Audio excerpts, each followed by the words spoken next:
Posed with the most devastating economic drop since the Great Depression, Obama faced obstacles from the get-go that impacted his ability to address issues of inequality. Obama went into his presidency with the intention to create social, economic, and environmental change despite opposition. Looking back, we can find the initial issues kickstarting the recession began around 20 years prior through the elimination of several federal regulations ensuring banks were not allowed to take part in speculative trading, or behavior such as individuals now buying property without possessing sufficient funds, this causing foreclosures to increase significantly. The American Recovery and Reinvestment Act, also known as the Stimulus Plan, in 2009. It intended to invest in creating employment in hopes that it would positively impact those affected by the recession and allow the economy to progress. It hoped to stabilize local and state governments, preventing beneficial resources from being cut, and spent roughly $750 million.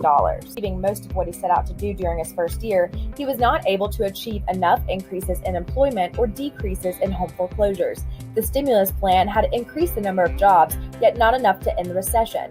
Economic improvement was extremely reluctant, thus pushing some to cause backlash, attempting to overshadow his other accomplishments. Obama was able to withdraw U.S. forces from Iraq and Afghanistan. He made strides to promote more positive images of Muslims, prohibited the torture of those accused of terrorism, and attempted to close the prison at Guantanamo Bay. He also improved relations with the Russian government by promoting cooperation. Obama's 2013 policy agenda focused upon immigration reform, gun control, climate control, economic growth, and implementing the Affordable Care Act. Elected in 2012, Obama began his term with the Battle of the Budgets. He favored tax increases on the wealthy, whereas conservatives favored tax cuts for the wealthy.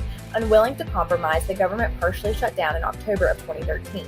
The majority of citizens favored Obama, causing Republicans to agree and finally reopen the government. Inequality still existed.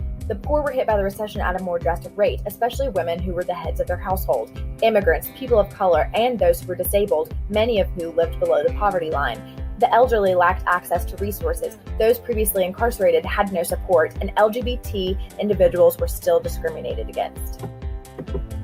Overall, Obama's presidency was very successful in the eyes of social reform. During his time, he was able to break ground on social issues of inequality and make remarkable strides toward a more progressive nation.